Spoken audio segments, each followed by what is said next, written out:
Welcome to the second half of our discussion on Station 11, the novel by Emily St. John Mandel. And hopefully you got all the way through it without too much difficulty. I found it to be a really intriguing read and a step outside the norms of this particular genre. You know, a lot of this apocalyptic or dystopian fiction, it's all about sort of the collapse, the survival, how to get by without zombies getting you while you're trying to rub two sticks together and start a fire out in the woods, and who's going to get killed and all that stuff. You know, the funny thing is that the Hunger Games takes that whole survivalism endeavor and trial and difficulty and that sort of thing, puts it into a game, right? Doesn't make the whole world about that, especially certainly in the first novel. It doesn't make the whole world about that. It just takes that and contains it in that. So that's a little bit different from what we saw with McDonald or something like that, or even with the very first, The Mandibles, our first novel, where you watch the unraveling of society take place in front of you. And it's all about the struggle for naked survival and will they live and will the main characters live. This novel, though, is really different, and I think it does something very interesting with the genre. You know, all great works of literature have to work within certain conventions, and then they have to defy certain conventions. The Scarlet Letter was working within a convention, the sort of sentimental seduction, romantic kind of novel where you watch the heroine and the cad who takes advantage of her and tries to seduce her, and then suddenly, oh no, they've gone too far, and now she's pregnant, and what do they do, and all this kind of stuff.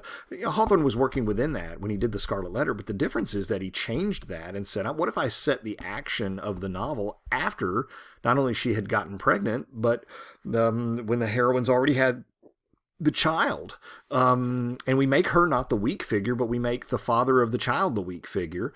The thing is that Hawthorne was dealing with a genre that was all about sort of sex and scandal, and he starts the action of the novel after all the sex and scandal, all the sex anyway, is done. So he did something unique. I think she's doing something very interesting here. She's making this first and foremost a story about humans and their relevance.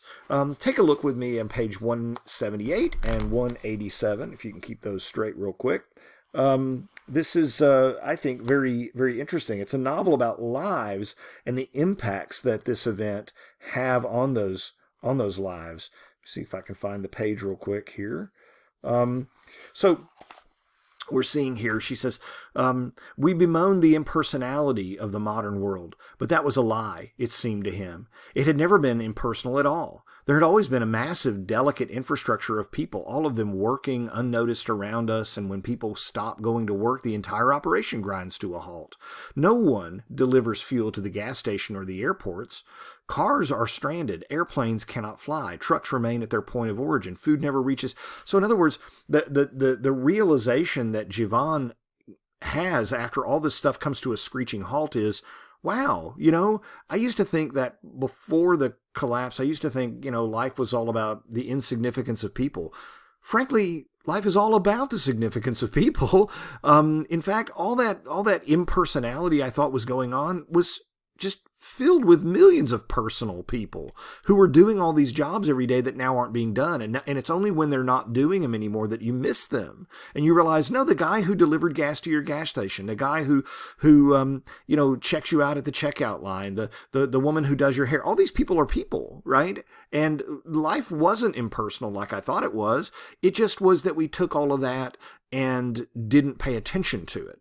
Not that we took it for granted so much, but because that's cliche, but that we just didn't pay attention to what we were experiencing. We didn't think about what we were experiencing. That was the issue. But it wasn't as though people weren't relevant. They were relevant. She goes on to say, first, we only want to be seen. But once we're seen, that's not enough anymore. After that, we want to be remembered. What we lost was the sense that everyone that we saw was important. It wasn't that they were never important. It was that we didn't understand and appreciate how important each individual was. because now they don't do what they do. They're not around anymore. They're not even alive. And all of those people who made a civilization work and function aren't here anymore. Now you realize, it wasn't that they weren't important, that the system made them nothing more than insects. Is that every single one of them was important, and I just didn't notice that. So what's lovely about this novel is that, unlike novels in this genre, maybe like McDonald's novel, right, Infection, it's not so much about the process of the collapse, typo there, as it is the issue or the issue of survival. It's not about the process of collapse or is the heroine going to make it through the night before these zombies get her. Instead, it's really about adaptation and what would happen if this were taken away. What would happen if we didn't have all of these things anymore? And most importantly, all these people who did these things anymore. Take a look at page 195 and you'll see some more of this where she's kind of getting into this issue in particular. This is one of the interview sections between Diallo and Raymond, where Raymond says, but my point is, doesn't it seem to you that the people who have the hardest time in this current era, whatever you want to call it, the world after the Georgia flu, doesn't it seem like the people who struggle the most with it are the people who remember the old world clearly? Okay, so she remembers like little bits and pieces and fragments, but there's a whole year there where she doesn't remember, probably because of the psychological trauma of it. But she's trying to sort of piece together all of the things from her early childhood. Some of that she can remember, some of it she can't. It's really distant. And she says the people who have the most problem are the people who really have very strong, vivid, and extensive memories of what life was like. They got it rough because they can remember when it was better. And that memory of when it was better is a huge psychological burden for them. It makes it very, very difficult. Those with memories have it harder. Look at 244 in particular here. If I can get my pages to work properly. Oops, it's not 244, is it? Yikes. Where is it? I've lost my page. I'm sorry, but you get the point here. There's a profound sense of loss over on page 247, for example. Clark realized he had tears on his face. Why, in his life of frequent travel, had he never recognized the beauty of flight, the improbability of it? Again, I don't think she's going after this cliched idea of, I just never really appreciated how wonderful life was. I never really, took it all for granted. It's deeper than that. Don't stop there, because that's a cliched way of thinking of things. What he is saying to himself is, there was something that I could have found happiness in my former life, and I just didn't bother to do it. That's really different, because it's different to say, oh, wow, I used to use this gadget all the time and it made my life easy and I took it for granted until the gadget broke and now I wish I had the gadget again, right? That's a very cliched thing. I think she's going after something very different, that there's a sense of loss. I lost an opportunity. I lost an opportunity to appreciate and to enjoy a certain attribute of life, that how beautiful flight was. The idea that something that huge could actually go up into the air and transport you anywhere you wanted to was, frankly, miraculous.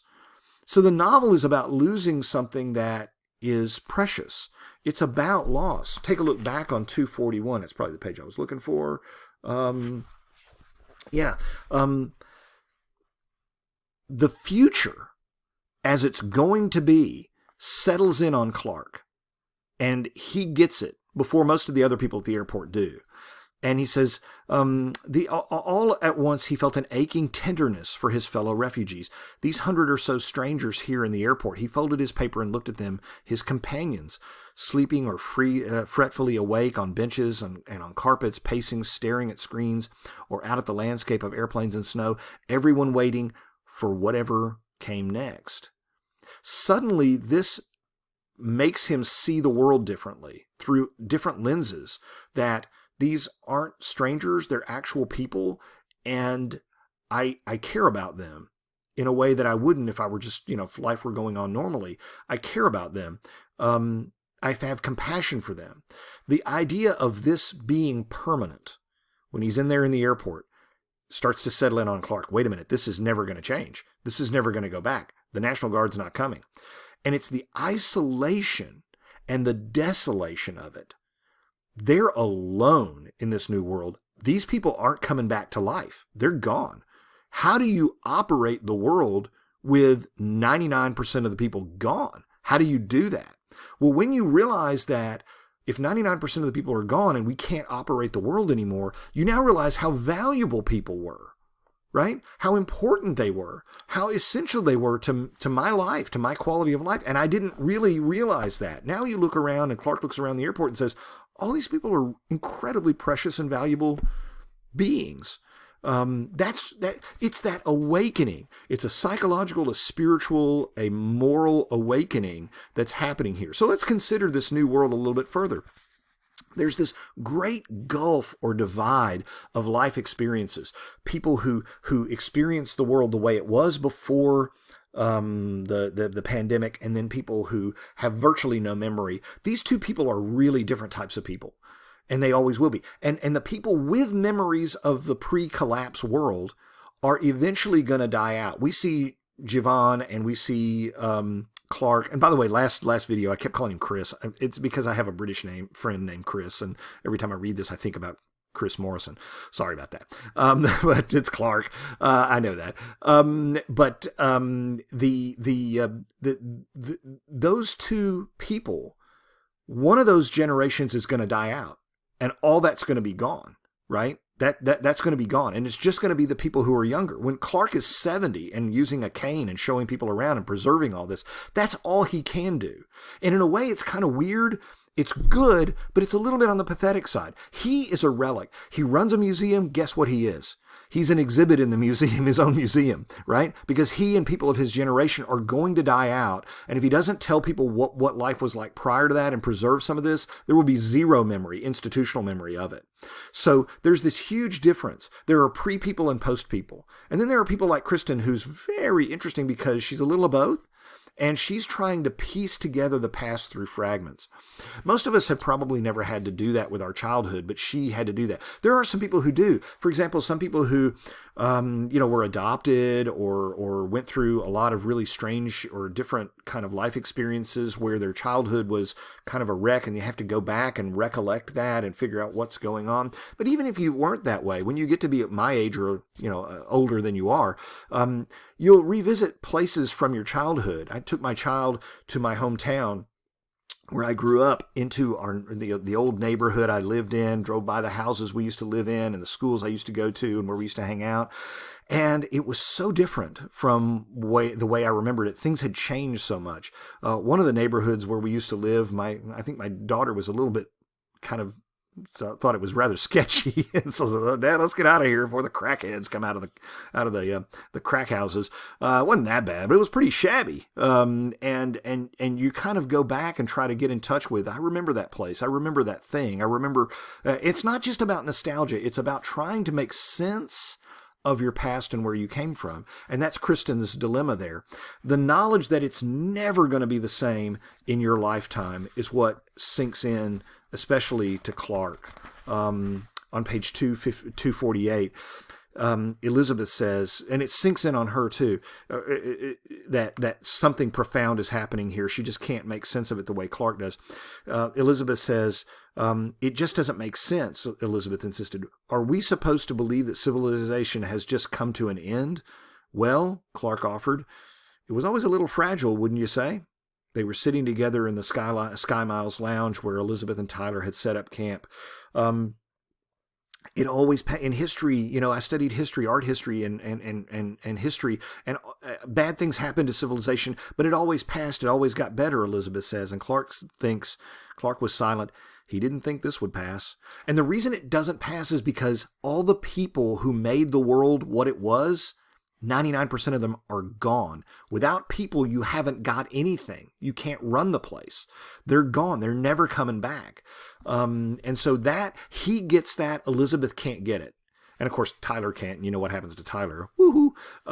So yes, the new world is a dangerous world. But that's really kind of where you can get jumped by brigands and robbers and crazy prophet people who will shoot you and all this kind of stuff.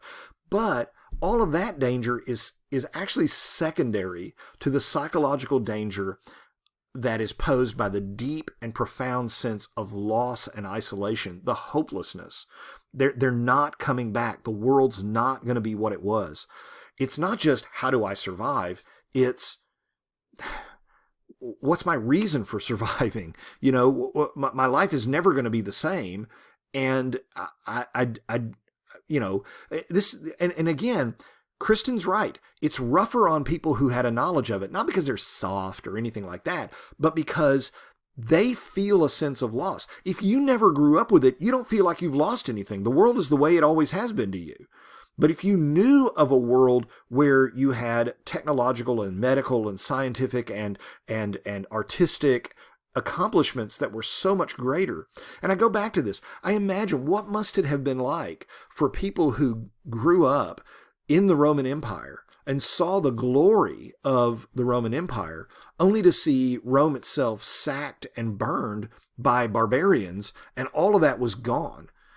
In fact, a few generations later, there were people in parts of the former Roman Empire who still, of course, used the roads and the bridges and even the buildings that the Romans built 200, 300, 400 years ago. These people actually thought the Romans were giants because they could not figure out how in the world anyone could build a building made of stone that was that heavy unless they were giants, superhumans. How could they have done it? How could they have made these roads? No one can make roads like this if they're mere mortals. No way, right? So there's a whole generation that grew up after the fall of the Roman Empire who just could not conceive of a civilization that could do those things. There was no way they could figure out how to do that. But the people who died after and had lived through the fall of the empire, right, which was a gradual process, not an immediate one, but they saw it happening. They understood that something was slipping away and that their children and grandchildren and great-grandchildren would not live under that kind of civilization. Rome was a barbaric civilization and a cruel and a violent civilization, don't get me wrong, but it was a very advanced civilization in many regards, okay? And there had to be a generation or two who knew that what was coming was going to be a lesser life. As people left the cities because they were too dangerous to live in and fled to the countryside, all of the culture, all of the literature, all of the art, all of the drama, all of the great works and accomplishments of scientists of the age or engineers of the age were going to be lost because the population was dispersed. And without cities, you don't have civilization.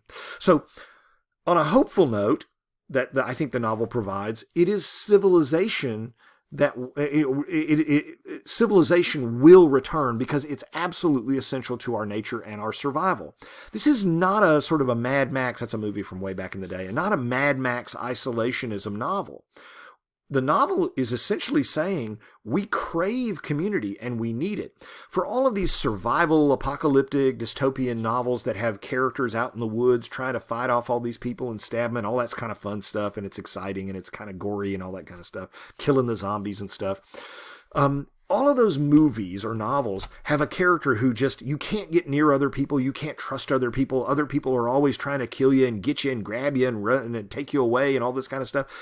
This novel actually has some characters who, when they see other human beings, just fall to their knees and cry and think, oh my God, thank God I'm not the only one alive. And the airport becomes this new village where a renaissance of civilization can take place because it becomes a gathering. It's, you know, I think she's onto something here. All these novels want to talk about how when civilization collapses and it's all about survival, people just scatter and take care of themselves. That actually, think about it for a bit, that actually isn't something I would want to live. I would want to find other people, as many of them as I could, to live with them because there's protection in numbers, there's safety, there's human bonding and community with numbers. You don't want to be by yourself. You don't want to be by yourself. And we benefit from each other. You know, this guy knows how to shoe horses. This lady over here knows how to make tents, or to forge things in the furnace or whatever. People know how to make pots and pottery and all of these things that are essential that they have to come back together. There's that fellow at the airport on page 257 who he'd been in the hotel. And he says, he comes in and he's just terrible looking. He says, I was in the hotel. I followed your footprints in the snow. There were tears on his face. Okay, someone said, but why are you crying? I thought I was the only one. right? I thought I was the only one. And he's so grateful to see other people. There would be a tremendous tension between, there's a group of people over there. Can I trust them? Are they going to kill me, beat me up, do horrible things to me, rob me? But I really want to join a group because I don't want to be by myself in all this. I don't think I could survive this by myself, and I want to be with other people, even if they're obnoxious, right? So in that, I think, is the seeds of what she's saying, that it is to be human. Being human is to be part of a community, because that's what civilization is built on, is a sense of community. But it isn't as though the pre-life was all that wonderful, right? The pre-collapse life was all that wonderful. There were trade-offs. Life was banal. Do you remember when Clark is sitting there talking to Garrett, I think it is, about the corporate speak? He's reading his 360 report, and they're laughing about the jargon that they used to use and the silly phraseology. And it's like, that was stupid. Why do we say we shoot emails to each other? I don't shoot an email. Run it up the flagpole, and we're going to, vertically integrate da-da-da, just listen to a business channel every now and then. You'll see these people talking and using these stupid, worthless phrases. Life before this was kind of banal. It was so boring and so empty. Arthur's life is really the poster child of the pre-life. And by the way, it's no coincidence. Arthur and his whole world and his life, he's got to die before the collapse, right? Because the Arthurs of the world are gone. He lived a vacuous and trivial life in many respects. Not in all respects, but in many respects. I mean, he was miserable. He went from wife to wife to wife to girlfriend, and he can't find happiness because nothing is thrilling enough for him. Nothing fulfills him. He has nothing fulfilling in his life except the one thing, and that is his child Tyler, and he only realizes that really at the end. Contrast this with Miranda, who creates art just for the joy and fulfillment of it, not because she wants applause or attention. Arthur's all about the applause and the attention. He's got to have it. He tells you he hates the paparazzi, but if they all started ignoring him, he'd be miserable. And you know what? Because he had a number of film flops, they were starting to ignore him a little bit, and he hated it. He hated it. He had to always be successful. He had to always get the attention. He had to always be at the top. And it was like an adrenaline rush for him all the time. So much so that he only talked about his own career even when he was with Clark, and even when he was writing letters to Victoria. It was all about him. He was an incredibly narcissistic person. Well, Arthur is kind of the poster child of the pre-collapse world, taken to an extreme. People's lives just were all about themselves, and they didn't think about other people. They didn't think about how they needed other people, how other people made their lives meaningful and fulfilling. They just flitted from person to person like Arthur does from wife to wife, looking for a new thrill. And so life afterwards, though, has its good things. I mean, the first thing you think of is, oh my gosh, if civilization went away, what a horrible, brutish existence it would be.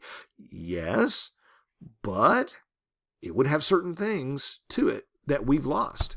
So, for example, Clark is amazed at the stars that come out when there's no light pollution because of cities. By the way, this actually happened in New York City back in the 60s. There was a power outage, and of course, crime, riots, all kinds of horrible stuff. But there were people who actually called the police department and the newspapers and said, I think we're being invaded by aliens because not only is the power out, but all this light in the sky in the middle of the night just isn't normal. And they had to have people on the other end of the phone say, no, it's okay, Mrs. Jones. Those are called stars, and you grew up and lived your entire life in New York City, and you don't see them because of the city lights. They drown out the starlight. If you're in a totally isolated place, out in the middle of nowhere where there's no artificial light, and you adjust your eyes and you go out in the middle of the night and you look up at the stars, it's absolutely glorious. It's absolutely amazing. Living in a technological world with electricity, we've lost that. And there are people who actually thought, like I said, in the 60s when that happened, that we were being invaded by aliens because they thought, no, they've turned the power off and now they're landing. Look at all these thousands and millions of spaceships coming at us. No, those are called stars. We live in the Milky Way. It's normal. You just don't know it. Ralph Waldo Emerson once said that if the stars only came out once every 1,000 years, right? That they weren't out, they only came around once every 1,000 years for one night, and they came out. everybody would stop and look up and just be in awe. Tears would roll down their face at the beauty of it. But, Emerson says, because we see it every day, we don't think a thing in the world of it. We don't even think of a thing in the world of it. What I think Mandel is trying to do here is to say, a lot was lost, but there's something given back because of this as well. And that is things like the stars, things like human interaction. Notice how often the sounds of nature are emphasized here. The crickets and the birds and all this kind of stuff. That they're more in touch with their physical, natural surroundings. They pay attention to them. Those noises are not drowned out by automobiles and sirens and noise, city noise, right? The nursery scene is a particularly weird and unusual one. I'm going to try to rush here a little bit because, of course, you know which one I'm talking about, the tea set and all that kind of stuff. I think she's getting at the idea that the world is filled with ghosts. Now, I don't know whether she means real ghosts, whether this was a hallucination or an imagination or what. It certainly is a weird occurrence. But the idea that there might be ghosts, but in some sense, whether there are actual ghosts or whether there are ghosts in a more, symbolic sense, that they live in a world that was built by and established by people that are gone now. And you see their ghosts, maybe not literally, but the ghost of their influence everywhere you go. Every building that was built by people who are dead now. Every road that was built by people who are dead now. All the food that they find and scavenge from houses is food that belonged to people who are dead now. And so they live in a ghost world, a world filled with billions of ghost people.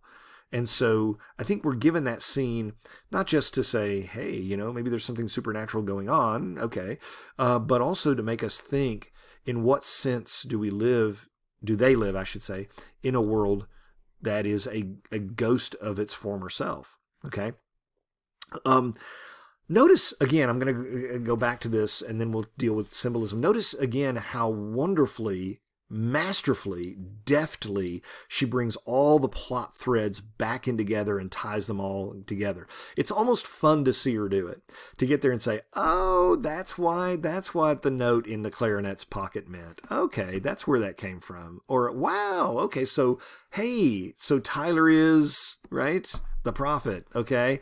And so how did he get all these things, the comic books and things, and naming his dog after them? What in the world? Where does that come from?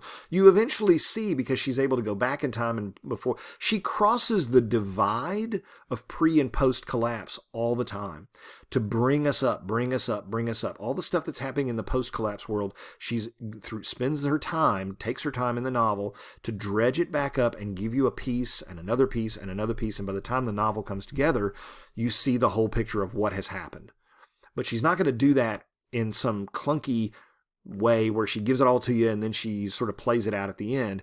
It builds a sense of suspense, of excitement, of interest, of intrigue, where you say, look at that, that was good. And it shows that she was totally in control of the plot the whole time, which I think is really great. I mean, she's got a great sense of plot structure here that I've not seen with a lot of writers.